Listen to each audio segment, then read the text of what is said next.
terakhir, yaitu pasal 13 berbunyi tentang larangan melakukan praktik-praktik yang berkaitan dengan ilmu hitam atau sihir, seperti menanam benda tertentu atau tengkorak, boneka, sangkar, dan sebagainya, yang ditujukan untuk mencelakai orang lain melalui kekuatan gaib. Pada intinya, pasal ini menekankan bahwa siapapun yang kedapatan melakukan praktik tersebut akan dianggap bersalah dan akan dikenakan hukuman. Pandangan kami terhadap pasal ini adalah satu, latar budaya dan kepercayaan lokal. Pasal ini sangat dipengaruhi oleh kepercayaan masyarakat terhadap praktik ilmu hitam dalam konteks budaya tertentu. Tindakan seperti itu dianggap nyata dan berbahaya, sehingga diberi perhatian khusus dalam peraturan hukum adat. Kemudian yang kedua, dalam aspek hukum modern, dalam kerangka hukum positif atau nasional, pembuktian terhadap praktek goib sangat sulit karena bersifat supranatural. Oleh karena itu, hukum nasional biasanya tidak secara eksplisit mengatur hal semacam ini, kecuali jika praktek tersebut terbukti menyebabkan kerugian fisik atau psikologis secara nyata. Yang ketiga, tujuan pasal ini bertujuan menjaga ketertiban masyarakat serta melindungi warga dari teror psikologis atau tindakan intimidasi berbasis kepercayaan spiritual. Secara keseluruhan, pasal ini mencerminkan bentuk hukum adat atau lokal yang ingin menertibkan masyarakat berdasarkan nilai-nilai dan kepercayaan yang hidup dalam komunitas tersebut. Pasal 14 dari Naskah Hukum Majapahit merupakan salah satu contoh menarik dari sistem hukum tradisional Nusantara yang tidak hanya mengatur tindakan lahiriah atau fisik, tetapi juga menyentuh aspek batin dan spiritual kehidupan masyarakat. Pasal ini secara khusus melarang seseorang melakukan pekerjaan yang menyerupai pekerjaan juru tenung atau dukun dengan tujuan untuk memengaruhi perasaan orang lain agar menjadi ramah atau bersahabat dengannya. Praktik ini dikenal sebagai mitra nuraga, yaitu guna-guna untuk menjalin persahabatan. Dalam pasal tersebut dijelaskan bahwa praktik ini dilakukan dengan menuliskan nama seseorang di atas lempengan tembaga, menanamkannya di batang pohon tertentu atau tempat-tempat khusus, serta dibumbui dengan beras kuning. Jika seseorang tertangkap melakukan hal tersebut, ia akan dijatuhi hukuman berupa denda 8 tali oleh raja yang berkuasa. Dalam konteks hukum masa kini, pasal ini tampak sangat arkais dan bersifat mistis.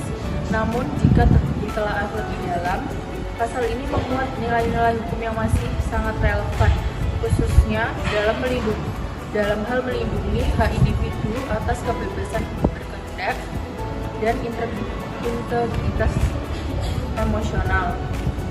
Meskipun praktik guna-guna seperti ini yang disebutkan dalam pasal tersebut tidak diakui dalam sistem hukum modern sebagai tindak pidana langsung, prinsip dasarnya yaitu larangan atas manipulasi hubungan antar individu untuk kepentingan sepihak masih tetap berlaku. Di masa kini, manipulasi perasaan bisa terjadi dalam berbagai bentuk, misalnya dalam bentuk gaslighting, catfishing, penipuan asmara, eksploitasi psikologis, atau penyalahgunaan informasi pribadi untuk mempengaruhi opini atau perasaan orang lain. Beberapa dari praktik ini bahkan dapat dijerat dengan hukum positif seperti KUHP, UU ITE, atau hukum perlindungan data pribadi. Selain itu, pasal ini juga mencerminkan nilai-nilai etika yang dijunjung tinggi oleh masyarakat Majapahit, di mana hubungan sosial diatur oleh asas saling menghormati dan kejujuran. Melalui pelarangan terhadap mitra nuraga, tampak bahwa sejak dahulu masyarakat sudah mengenali adanya bahaya ketika seseorang mencoba mengatur atau memaksakan relasi sosial secara tidak alamiah, meskipun dengan cara yang tidak kasat mata. Ini menunjukkan bahwa hukum tidak hanya hadir untuk mengatur perilaku yang tampak, tetapi juga menjaga keseimbangan moral dan sosial dalam kehidupan masyarakat. Dengan demikian, meskipun pasal 14 dari Hukum Majapahit tidak dapat diterapkan secara langsung dalam konteks hukum Indonesia saat ini, namun semangat dan nilai-nilai dikandungnya masih sangat relevan.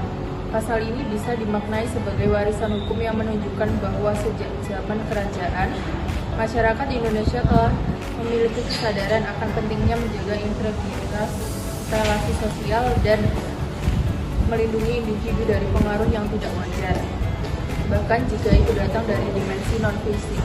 Hukum adat seperti ini bisa menjadi sumber inspirasi dalam pengembangan hukum nasional yang menghargai keberagaman budaya dan nilai-nilai lokal sambil tetap menjaga prinsip-prinsip universal tentang keadilan dan perlindungan hak asasi manusia. Baik, saya akan membacakan hasil tanggapan dari kelompok kami mengenai pasal 17 Undang-Undang Majapahit, yang mana dalam pasal 17 ini sistem hukum Majapahit mencerminkan nilai-nilai keadilan yang luar biasa progresif untuk dalam konteks zaman kerajaan klasik di Nusantara.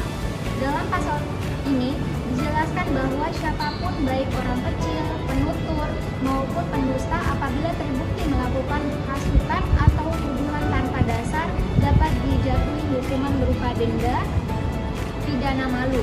Menariknya, penerapan hukum ini tidak hanya memandang status sosial pelakunya, sehingga mengandung prinsip kesetaraan di dalam hukum. Aspek penting dalam pasal ini adalah menekankan pada pembuktian sebelum menjatuhkan hukuman. Prinsip ini selaras dengan asas modern yang kita kenal sebagai praduga tak bersalah atau presumption of innocence, di mana seseorang tidak dapat dihukum sebelum terbukti bersalah secara hukum. Yang lebih jelas, sanksi yang diberikan tidak hanya berupa material seperti denda, tetapi juga pidana malu yang berdampak pada sosialnya. Dalam pelaksanaannya, raja atau penguasa diberi wewenang untuk menegakkan pasal ini. Namun, wewenang tersebut tidak bersifat absolut, karena putusan hanya dapat dijatuhkan jika terdapat bukti yang sah.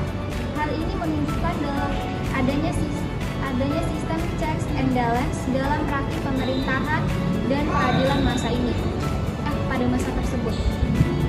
Secara keseluruhan, pasal 17 Hukum Majapahit menunjukkan bahwa sistem hukum kerajaan telah mengembangkan struktur dan nilai-nilai yang mendekati prinsip-prinsip hukum modern, khususnya dalam konteks keadilan prosedural dan perlindungan terhadap hak asasi manusia.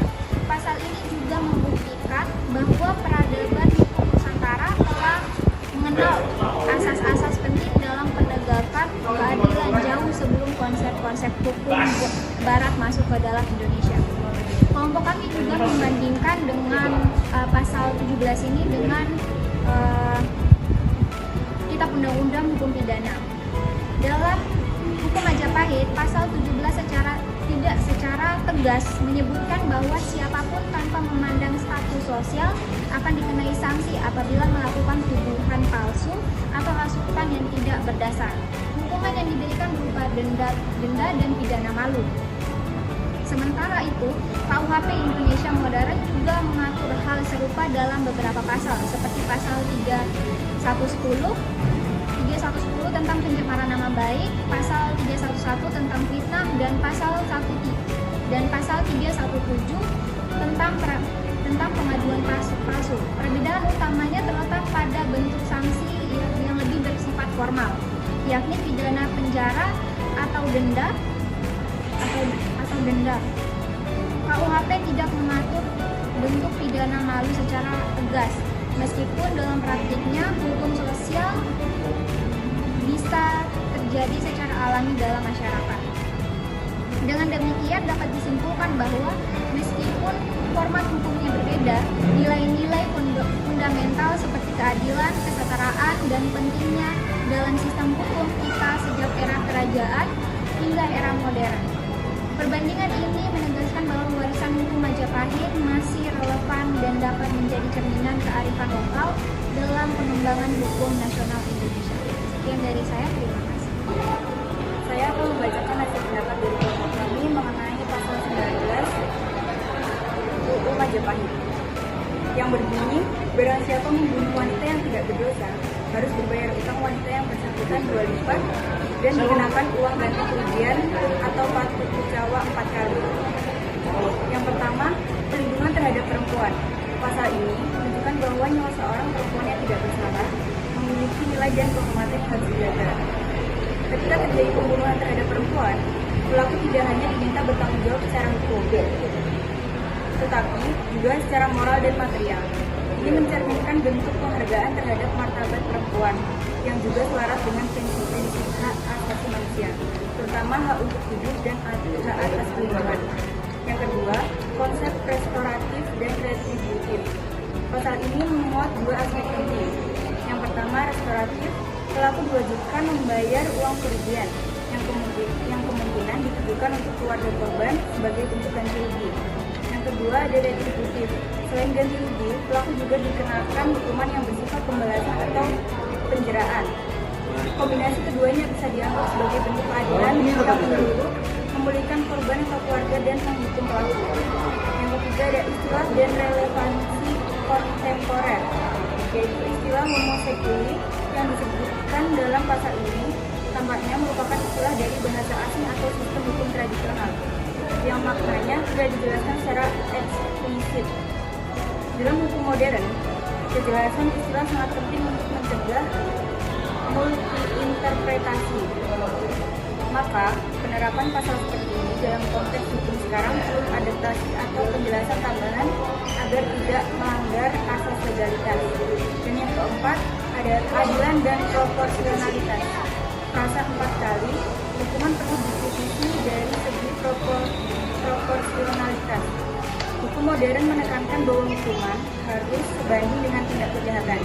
Tanpa penjelasan yang rinci, 4 kali bisa dianggap tidak proporsional atau bahkan tidak adil bila tidak sesuai dengan tingkat kesalahan pelaku. Kesimpulan pada pasal ini memiliki semangat perlindungan terhadap korban, perempuan, dan penegakan keadilan.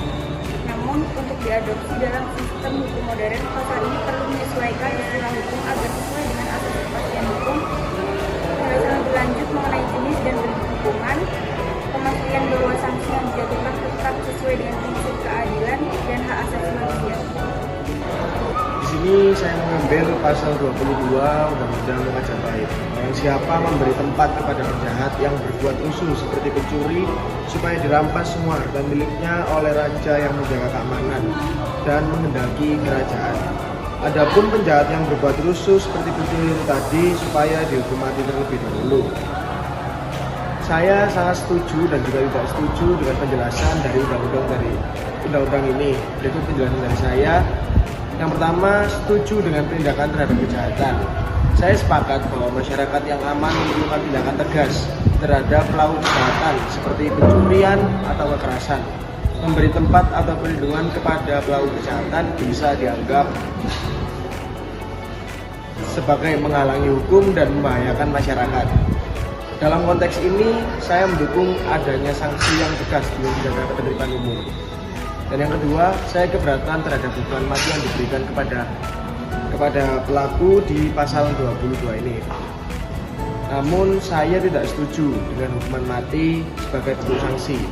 Ini adalah pandangan yang selaras dengan pendekatan yang lebih humanistik dan modern terhadap keadilan.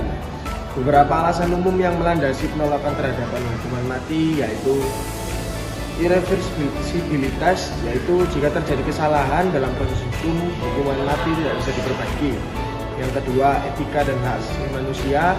Yang ketiga, efektivitas yang dipertanyakan. Dan yang keempat, potensi penyalahgunaan. Kemudian solusi yang saya terapkan untuk undang-undang ini adalah saya mungkin mendukung bentuk hukuman yang lebih proporsional dan memberi ruang bagi rehabilitasi seperti hukuman penjara jangka panjang, kerja sosial atau pemulihan bagi korban, serta program reintegrasi sosial untuk pelaku yang bisa berubah.